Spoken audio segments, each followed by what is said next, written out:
As we continue our Friday the 13th Part 6 retrospective. It's crazy. Tom McLoughlin, welcome to the show. And man, I tell you what, it is unbelievable. Friday the 13th 6 just turned 31 years old as of August 1st, I believe. So that's kind of crazy. Man, you have no idea. I mean, is this like before you guys were born? Yeah, we were. I was 84. No, we were both 84. So it was right after we were born. So we grew up with this film as if it was a young brother or sister. It was it was just one of those things that's part of the lexicon of our upbringings, good or bad. You could be blamed for that, possibly. Yeah, I know.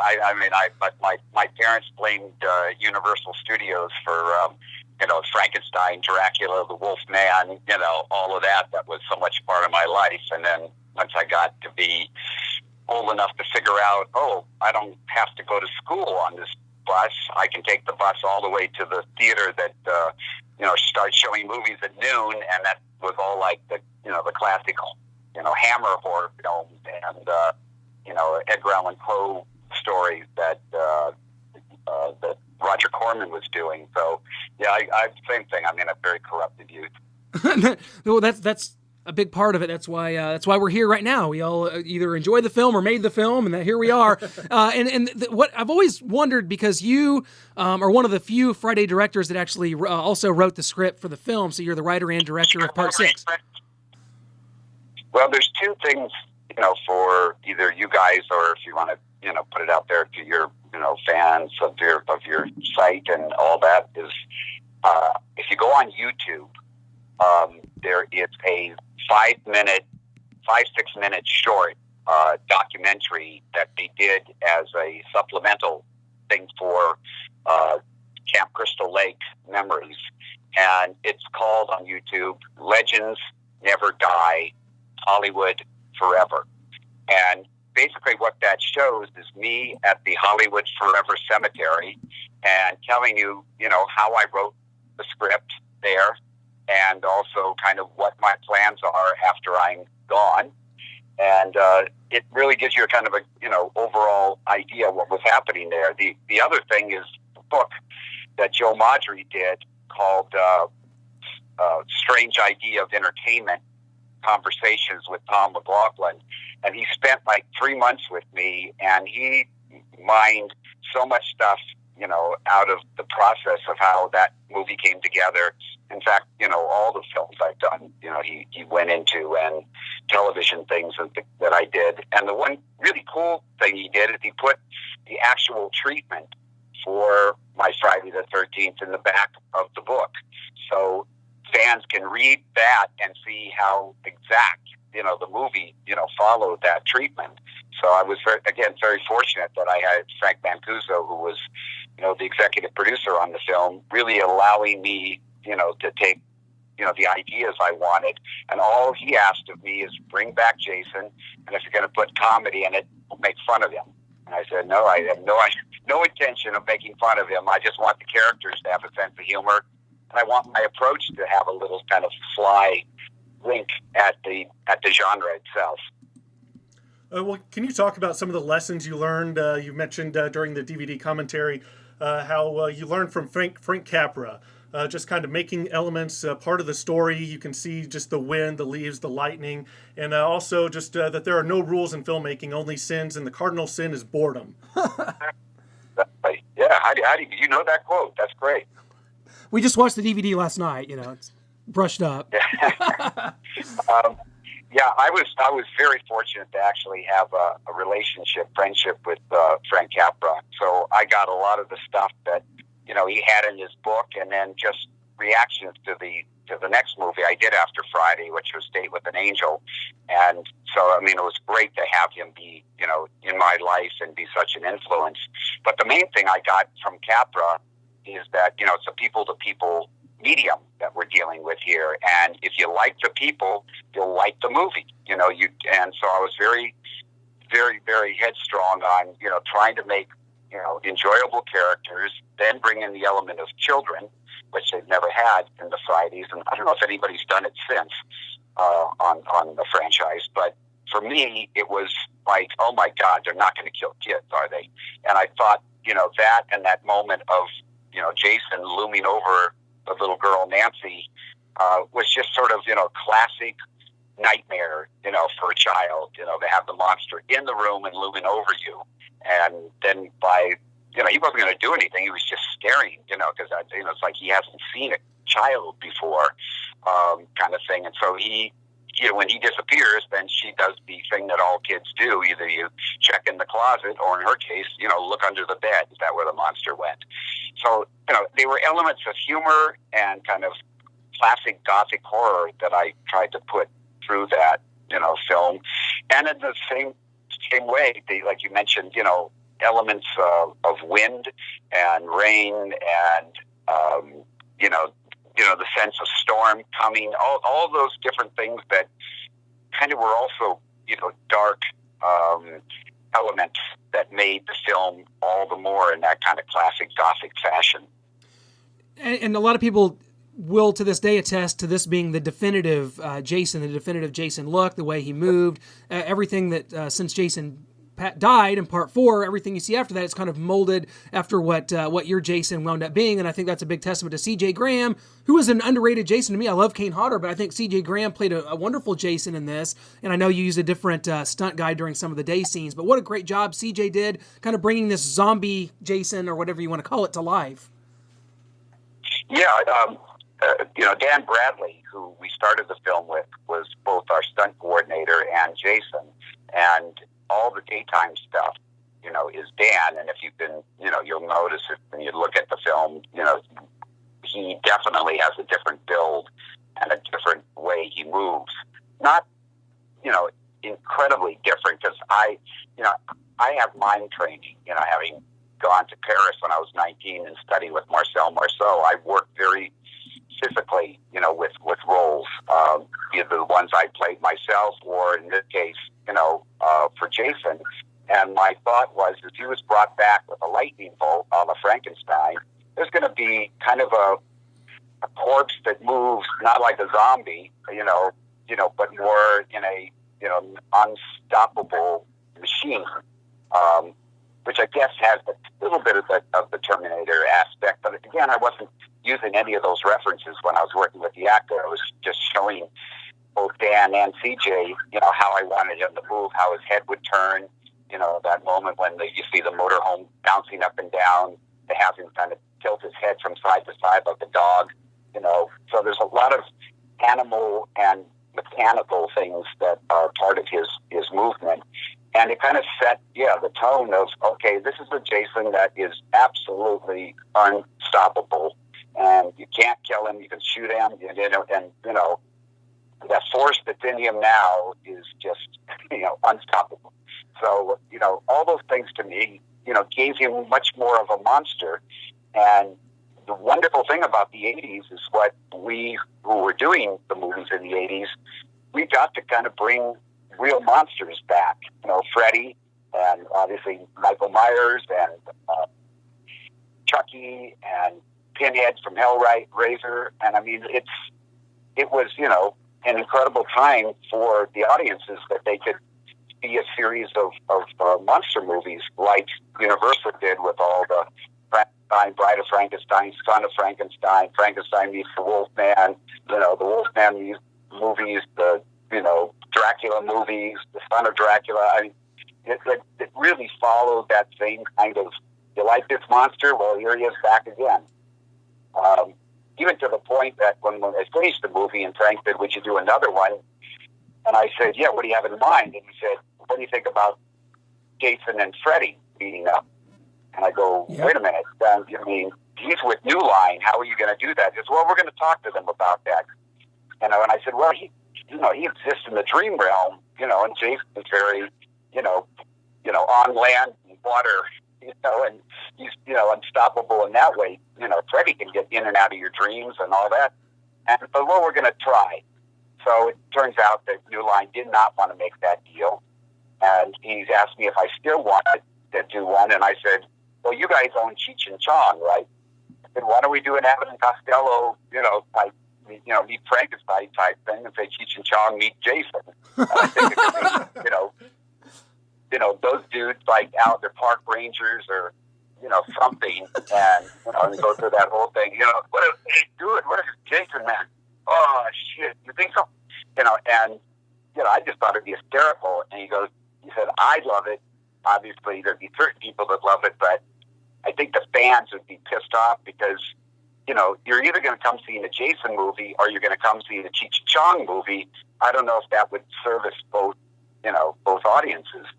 I go, I don't know. It'd be fun to try, And he goes, no, we're on a roll here with yours, so we got to keep the serious tone and that going. So, that didn't happen. But it is, again, kind of that legacy. You create a monster, and then you try to find all these different ways to put him into things. And obviously, we almost had our Friday the 13th one. I still think it's going to get made some way, somehow. But, every movie after mine, they had to kind of push, even further, with, Jason meets Carrie, Jason goes to hell, Jason goes, Manhattan, and then, of course, eventually, Jason and Freddy did meet up. Yeah, and we mentioned how C.J. Graham was maybe one of the best Jasons, but your wife Nancy was in the movie. She was in a scene with C.J. He threw the spear through the windshield. He almost actually hit her. Would you guys have been looking for a new Jason and fired C.J. had that actually happened? Yeah, I would have been looking for a new wife. But yeah, that was one of those things where we hired, CJ, who, we're still really close friends, and I'm hoping, we can do some of these conventions together now that he's, stopped his regular job, basically retired, and he's doing these conventions. And in the whole Jason, appearance, Kane Hodder's been doing these conventions, and I love Kane too. He's incredibly funny and out there guy, but he's not done what CJ's doing, which is allowing the fans to stand next to Jason, and CJ's huge. So I mean, I don't know if you've seen any of the pictures online, but it looks just so great, and they have a backdrop and things. And so he's really, kind of doing this full on now, and kind of accepting the fact that so many people just love his Jason. It was very unique, and he wanted to do the next one, but what's his name, Bugler, who was directing the next one, I guess he already had a relationship with Kane, and decided that that's the way he wanted to go. Well, I want to talk about the location of this because we have visited this. It's the camp was in Hard Labor State Park in Georgia, about an hour outside of Atlanta. We visited this location. By the way, they don't like you coming down there talking about Jason or asking about Jason. So anyone that listens to this, don't just pretend like you're trying to rent the place. This was a functioning camp. My question is, how did you find this location? Did you have a location scout that did this? Because all this was filmed in around a 30-mile radius of Covington, Madison area, kind of a remote area in Georgia. How did you find this location, and how did the cast and crew kind of, where did you guys stay? How did the whole thing play out? Well, it was the kind of thing where by the time they got to this particular Friday, they decided that since it's Paramount doing it, but they have to pretend it wasn't Paramount, they made sure that the movie had nothing, Jason or anything horror was associated with it. So Frank Mancuso, was a huge David Bowie fan, would name, the movies with these bogus titles. So ours was Aladdin Sane, and, which is, perfect, for the movie once you know what it actually is. We had a location scout whose marching orders was just get it out of California. We can't have any problems with the unions and all the rest of that. And it was the time of year where we had to find something where there was, forest and something. And I didn't want things to look too green. I much rather to have it feel a little, dark. In fact, I wrote a scene where the daytime stuff was supposed to be in a forest that was actually burnt. So you can see on a couple of the shots, where we were able to do that. But a lot of the other things, it was just too big a job. So we scouted Alabama, we scouted Louisiana, and and Georgia. And she went around and took pictures and stuff. I went to cemeteries and talked to people, and we were looking for camps and things. And she, found this, Camp Morgan. And, when she sent pictures, I went, this is great. I mean, lake and the cabins and the look and everything. And we, so it sort of was like, once we decided that, then we just needed to find everything else around it. And we couldn't get a decent cemetery, so, we built one, which basically was all the stuff you see at night. Then all the daytime stuff was a cemetery there, and we just had to be very respectful what we did and how we did it, because of the kind of film it was, obviously. And then we stayed, I think it was like in a one-story Holiday Inn in Covington, and we had the Waffle House as the main place for dining, and it was what can I say, the good life. But yeah, we were shooting 6 days a week and nights, other than that first week, or the first 5 days. So everything was nights. So we completely were vampires. We went to sleep as the sun was going up. We got up before the sun was going down, and then went out to the location, and then shot all night. And then the sun, as it came up, was like, okay, boys, we're over. And, back in the vans and, back to Covington. And then we used downtown Covington, I think, as you know, for all the stuff at the police station and all that. So, yeah, we just kind of, worked in and around, and people were incredible. The people that we had from there locally that were working with us, were lovely. The kids that we had and their parents were incredibly supportive, which was really a godsend. And we were just very, careful and safe with everything we did. And it was probably, of the 42 films I've done now in my career, that was the most fun by far. Well, although he had a short time on screen, I'd be remiss if I didn't ask about the great Ron Palillo, best known for his role as Arnold Horshack in Welcome Back, Kotter. Funny enough, he was in that with John Travolta, and he was in your film with Tom Ridley, John Travolta's nephew. How did it come about that Ron Palillo was in this, and what was your experience like working with him? Well, he wasn't what I initially envisioned for the character. The character of Hawes was kind of based on my best friend, who also co-wrote One Dark Night with Michael Hawes. And so I was looking for kind of more of a buddy, like my friend was, just as a kind of a tribute to him. But then, the casting person said, what about Ron Palillo? And I said, Horshack? And he said, yeah. And I went, because I did this with my first movie, One Dark Night, Adam West's name came up. And I go, really? Batman? And he goes, well, he can do other things. He's a good actor. It's just no one will cast him. And that was the reason I cast him. As soon as somebody said, oh, no one will take him, I go, no, fuck that. I'll cast that, man. So same thing, Ron Palillo, I thought, this could be really strange. But then I thought, it's going to be kind of funny and quirky. And I could believe that he would be sort of like the Sal Mineo, companion to James Dean in Rebel Without a Cause. This kind of skinny little quirky guy. And I thought, that kind of works to me. That he's like the nervous Nelly and worrying about what the hell is going on, but he looks up to Tommy.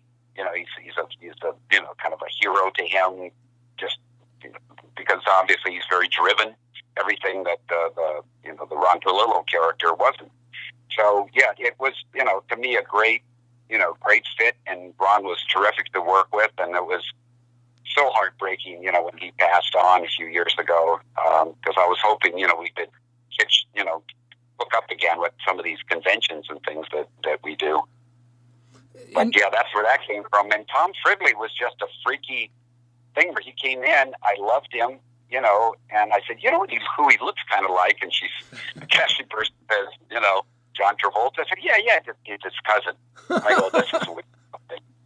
Yeah. So, yeah, it's is Hollywood, guys. What can I say? It's unbelievable. We've had Tom and Darcy DeMoss both on this show before. Of course, the famous sex scene between the two, and no nudity though. I think that was kind of an interesting, maybe the only Friday with no nudity. And you've talked about that before in interviews. But Darcy to me is one of the hottest Friday girls, and she has sex but doesn't have her top off. So we get kind of one without the other, you know. So we're still waiting to see Darcy in her full frontal. We still got to see that sometime somewhere. She's still beautiful, by the way. Oh yeah. You know, we're very close Facebook friends. We're always, you know, things back and forth, and you know, she always invites me to parties and things, and I'm always doing something. So I've yet to get over there, you know, to see her and her husband's place. But yeah, Darcy, this was really a choice, you know, that I was making because I didn't really buy into the whole concept of, you know, Jason only kills people that are having sex and a lot of the things that sort of became, you know, these cliches, because I just, you know, I mean, it's funny to say that there's this sort of moral thing in Jason, but I wanted to go at it with, look, you know, Tommy pulled him up from the dead. He was very happy being down there, you know, maggots or not.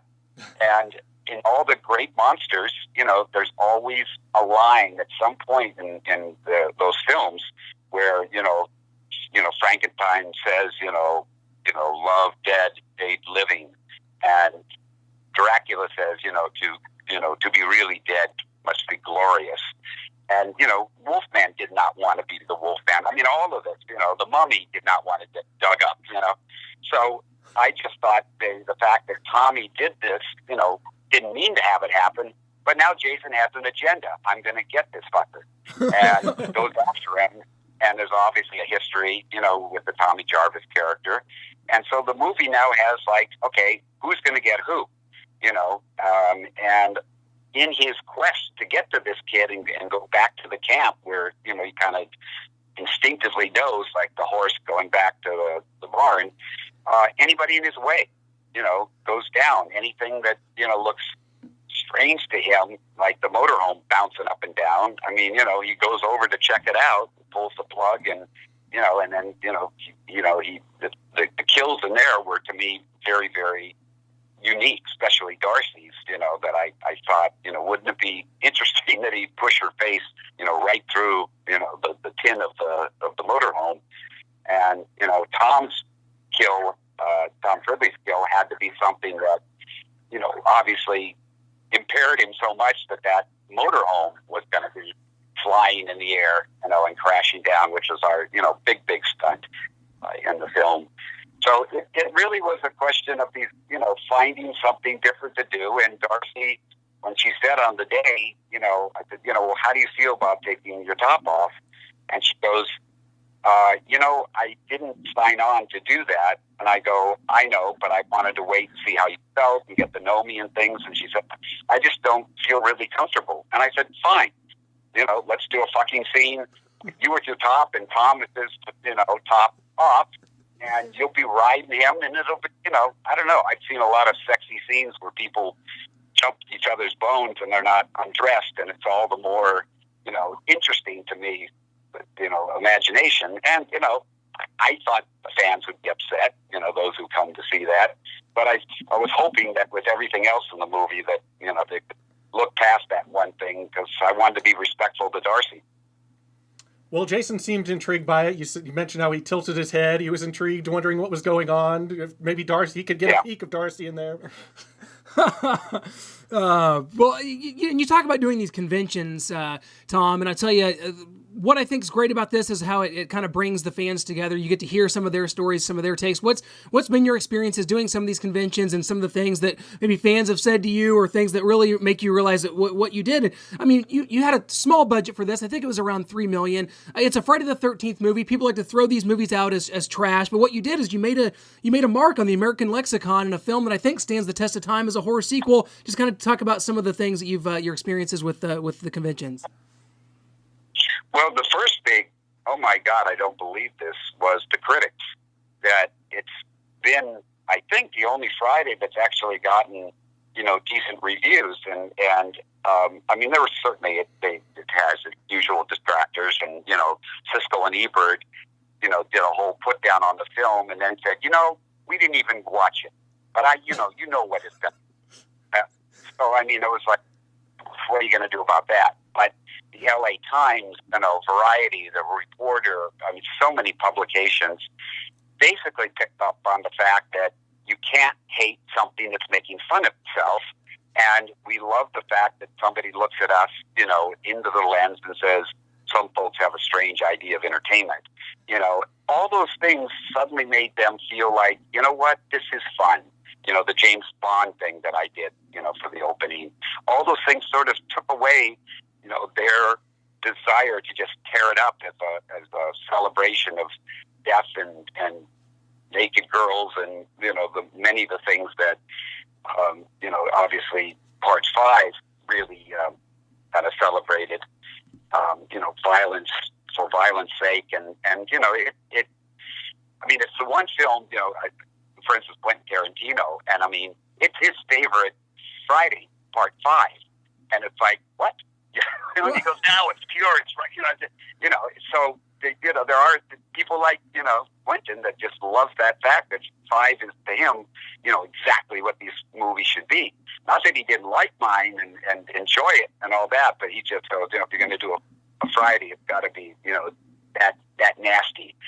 So what I got from, people at conventions or the fan mail, and you mentioned it was 31, years ago that the film, was released on August the 1st. I mean, I get more stuff than I've ever gotten on birthdays, Christmas, anything. I mean, hundreds and hundreds of, happy anniversary and, and Friday changed my life. And it's like, what? But it was amazing because, as a, film fan myself, there are certain movies that just spoke to me at the right time. If you saw it, obviously, because you had a VHS or a copy or, Laserdisc copy or, now obviously DVD and Blu-ray, you would watch that thing and watch it and watch it. I mean, my wife Nancy and I are no longer together, and I have a girlfriend now who was a child of the '80s, and I mean, she has seen that movie over 100 times, and a lot of the horror movies, but this particular one was like her favorite. So it's amazing to be around somebody who's knows every line, and and people when they have these screenings, and a number of fans, wrote to me a couple days ago and said, we're having the screening. Could you jump on the page and talk about it? I said, well, I'm going out tonight, but yeah, let me just thank everybody. And that's like when I looked on the page, they were just going as the movie was playing, and a bunch of them were watching it simultaneously and making, comments on Facebook. There was like all the lines back and forth and what they loved and things. And I mean, it's just amazing in this day and age how a film like this can unite so many people, and I get stuff from all over the world, people sending things to be autographed, talking about, how, Jason is who they identified with. And because of that movie, he was this unstoppable force. And that's exactly what I felt about, Frankenstein. They gave you a power when you felt powerless. And so that it's amazing. And I hate when they make us charge for autographs, because to me, that's the one thing you can give back to people that really, are so complimentary and loved, this thing that you did. So it's a constant back and forth between me and the fans who, it's important to them. And if it's important to them, then hell, it's important to me. I would have loved to be able to meet Boris Karloff or, James Whale or, Todd Browning, all these guys that did these incredible horror movies that I love. But in those days, none of that was even possible or mattered. Here I think we can have such a great relationship with the fans and, encourage them to do what they want to do, what they are dreaming to do. And, I don't know, have you seen Friday the Game yet? Yeah, Yes. yeah, and you did a little bit for that too, correct? You wrote some segments for that? Yeah, because I wanted, as some people know, I wanted to bring Jason's father into the very end of that movie. And Frank said, and it's in the treatment, and it was in the script. But, the thought is, oh my God, if people think that now it's going to be about Jason's dad and not Jason. And so I understood that, because they were still, worried about what the audience that was pissed off at part 5 was going to think.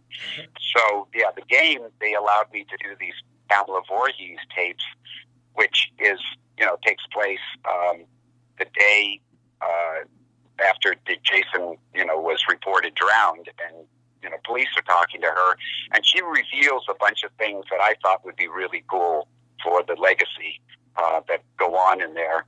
And when I saw the trailer for the game, I went, God, every other image is from My Friday, which, I take as a huge compliment. That is kind of looked at as sort of the turning point, and, Tom Matthews is in the game. Things like that just make you go, well, when they're kind of doing the history, it's a huge part of it, which again is a huge honor for me.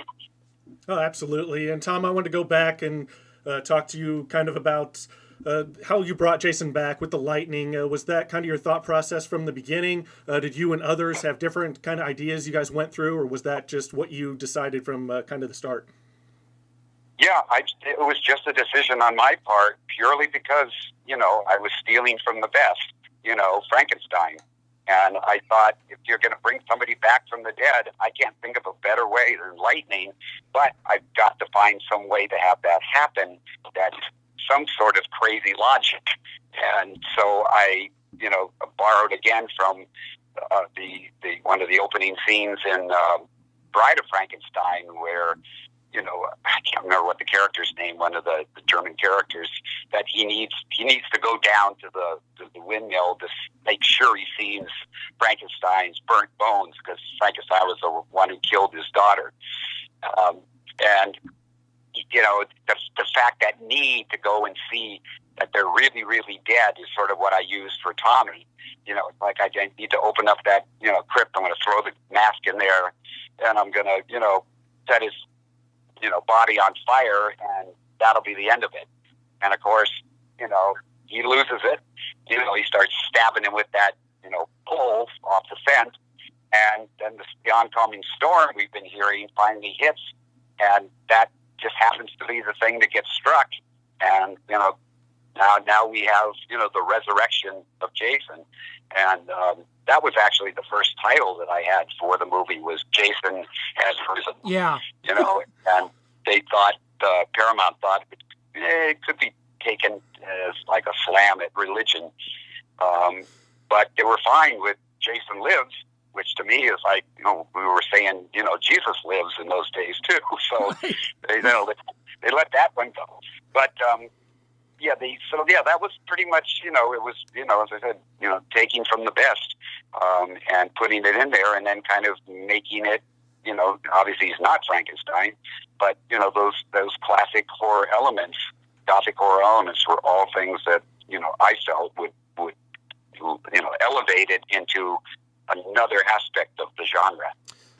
Before we let you go, Tom, you've been so generous with your time, and we can't thank you enough. It's just a huge pleasure and an honor for us, especially growing up with this film as just part of our childhood, which is, again, like I said, that is just lovely, I'm sure, to hear as two children growing up watching Jason movies. I mean, you can't get any better than that. But before we let you go, one thing that to me that stands out is because to me, Jason Lives was a film that two worlds collided for me and kind of made an impact in twofold. One, the horror movie aspect, of course, I went on to become a huge fan, but also the inclusion of the Alice Cooper songs introduced me to Alice Cooper. It turned me into a huge Alice Cooper fan. I've seen Alice live more times than any other band or artist. He's one of my favorites, and it all started with that. I wasn't familiar with his 70s work until after your film. Those songs were a huge part of this, especially given the pop culture at the time. Kind of the 80s rock was so huge, and to bring those songs in, I think added another element to what Jason Lives was. How did you get Alice involved? Well, I got to give you a quick little backstory there. I'm out of the 60s, I was a rock and roll lead singer, and our band, the Sloths, we opened for the Doors, Iron Butterfly, Pink Floyd, Love, the Beats, all these groups. And there was also a group at that time called the Nazz. Yeah. And And Vincent from Texas was this dude I knew at Frank Zappa's house. And in fact, I think we actually played on one bill together where there was like 3 or 4 bands, but I didn't really pay much attention to them. But I did talk to Vincent from time to time at Zappa's place. And then, I ended up, leaving rock and roll in '69 when I went to Paris to study with Marceau to try to be a better lead singer performer, more visual than the guys that I idolized at that time, the Mick Jaggers and the Roger Daltrys and all those, incredible bands from England. So, when Alice became Alice, I never saw him live. I had really no connection other than, shit, he's doing what I would have loved to have done, mixing horror and rock and roll. And so by the time we got to Friday, and we were, I was putting in rock music and stuff into it, here again, the wonderful Frank Mancuso Jr. said, listen, Alice Cooper's management has come to us, and they would be interested in, Alice doing the song. And Alice's career at that time was kind of waning a bit. And this was kind of Alice's resurrection, too. Yeah, it was. Jason lives as now Alice lives, too. So he did one version of the song, which I thought was really cool, but they didn't think it was 80s enough, so they went back and they added the synthesizers and, the beat, changed up the beat and stuff, which is the version that you hear now in the movie.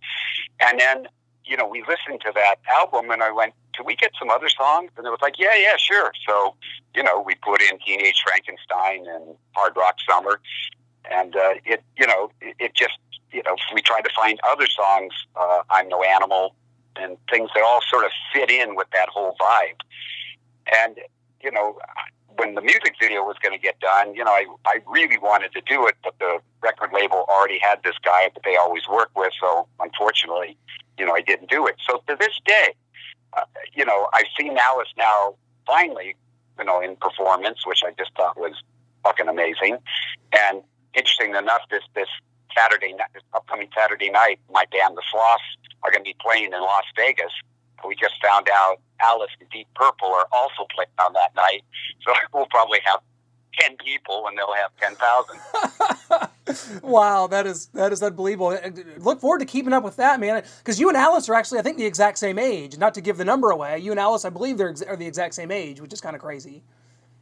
Yeah, and he, as I said, he's doing all the stuff that I really wish that if I'd stayed with rock and roll, because I was blowing shit up on stage, I was, making like I set myself on fire, I did all the stuff as I'm doing now with the Sloths. And I mean, our album is called Back from the Grave. So there's that whole tie-in too with, the horror aspect with the things that I'm doing. And when I do a lot of these conventions and shows, I'll do Man Behind the Mask, and I can do Alice's voice. So, we do it, in the, kind of classic rock way that, when I first heard the song. But, basically it's the same thing, but without all the, the synths and 80 sounds. It definitely sounds more 70s, more kind of in the old Alice vein. But, it's love to get on stage with him some point and, do that with him, because I know he loves the movie. He's been very supportive, with it. And, we just have not been in the same room at the same time yet, but it'll happen. Well, this is great, and just pulling it up right now and seeing the Sloths and seeing your group photo and the logo and stuff, definitely reminiscent of that, definitely a throwback. It says, and one of the headlines here says, after 50 years, garage rockers, the Sloths are back from the grave. So I guess yeah. that's a good, and that's great. We also do a music podcast. We're good friends with all of Alice's band members. We'd love to come back, have you come back on, and we'll talk about the Sloths. If you guys ever do a tour anywhere in the Midwest, I don't know if you get out here that much, but we'd love to catch up and come see you guys for sure, man. Yeah, we bounce around. We haven't got to the Midwest yet, which pisses me off because, we don't have proper representation still, after 5 years of us doing this.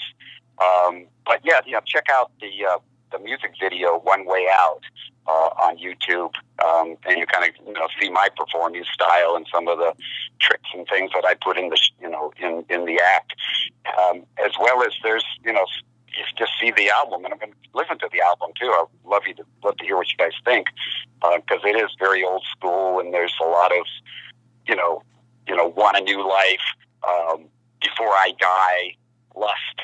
I mean, the songs are kind of going into that same sort of nasty, teenage rock and roll, because I've never grown up. I mean, I'm still thinking I'm fucking 17, but it's rock doesn't die.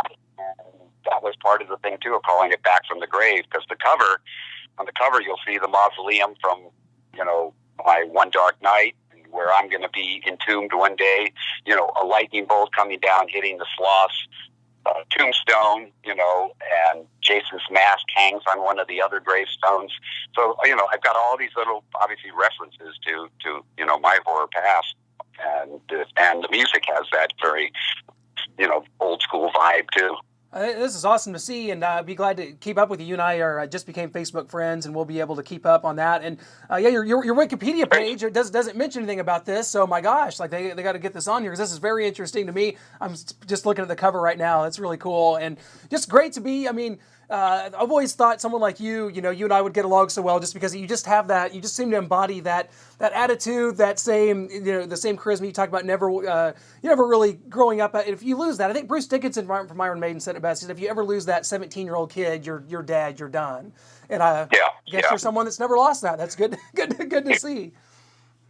Yeah, no, I mean, I've done a lot of, to some people, very strange. Other people think it's very cool. Like, I bought a crypt in that mausoleum that where we did One Dark Night, and my name, is on a, dark blood red plaque, and the thing above my name says, "To die will be an awfully big adventure, Peter Pan," and below my name are instructions of what to do once I'm on the other side of that slab, in terms of how to actually pick up, me, an energy from me, possibly something visual. I mean, it's all kind of explained in that Legends Never Die documentary that you can see on YouTube.